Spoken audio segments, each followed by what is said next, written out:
The Trump administration is not backing down as it continues its crackdown on campus anti-Semitism. The State Department is vowing to investigate the visa status of anti-Israel protesters who were arrested after storming the school library this week. The nature of our promise that people who are in this country with a visa and who do not follow our laws or affect the nature of what's important to our country when it comes to our foreign policy and national security will be acted on in that regard. And yes, he said it, and I believe him, and that's the word you can take for it. Let's bring in Ellie Cohanim, senior fellow at the Independent Women's Forum and former U.S. Deputy Special Envoy to combat anti-Semitism. Ellie, this turmoil at Columbia has been going on for quite a while now. How would you assess the administration, the Columbia administration's efforts to try to squelch anti-Semitism on campus? John, we are now 19 months into this despicable, violent, and pro-terror movement that's taking place all across our campuses and at Columbia University, which is my own shameful alma mater. And I would tell you that, yes, what we saw at Butler Library was ultimately 80 arrests were made.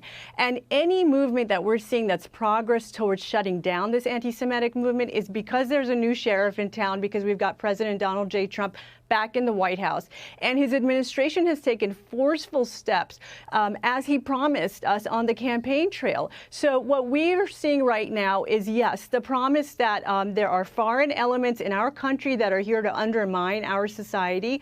And so foreign students who are here on visa, they will be deported for supporting a pro-terror movement on our soil. They are not welcome here, as Secretary Rubio and the President have said. But the other element here is, of course, the power of the purse. And what we're seeing is the Trump administration letting the universities know that they will be cutting federal funds. In the case of Columbia University, that's already $400 million that they are unnoticed that they are losing. And there are talks taking place with Columbia University between the Trump administration and the university. And so I think the only reason we're seeing some progress at Columbia is because they understand that they are about to lose not only $400 million in federal grants, but also they have the possibility of losing billions of dollars in federal funding, John. Congresswoman Elise Stefanik says that schools like Columbia just aren't paying attention. Here, listen to what she has to say. And the fact that these universities have allowed that to perpetuate shows that they have been incapable of showing strong leadership to allow safety for students, and they've allowed this anti-Semitism to continue to rise. The U.S. taxpayers do not want their dollars to prop up institutions that are unsafe for Jewish students, and that has been the case at places like Columbia. Would you agree with what the Congresswoman has to say? You said you yourself are a Columbia graduate. Exactly right. Well, I couldn't agree with Representative Stefanik more. The American taxpayer is not interested in funding universities that have become hotbeds of anti-Semitism and, frankly, anti-Americanism.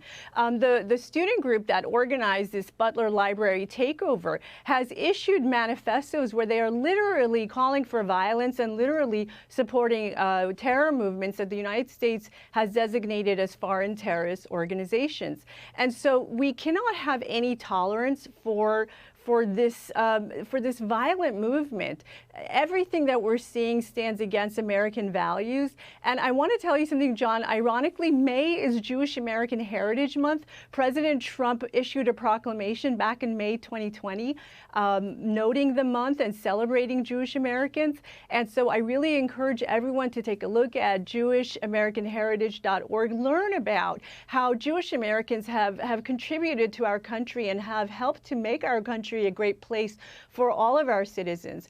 But again, you know, we're going to see the Trump administration, I think, continue to take very forceful action, hold the universities accountable. In the case of Columbia, not only is it the risk of students, the foreign students being deported, the risk of losing federal funding, but also the administration has told Columbia they want to put the Middle East Department under receivership, which is very bold action and necessary, because what we're finding out from students themselves is that in the classroom, they are actually being indoctrinated to hate America and to hate the Jewish state of Israel.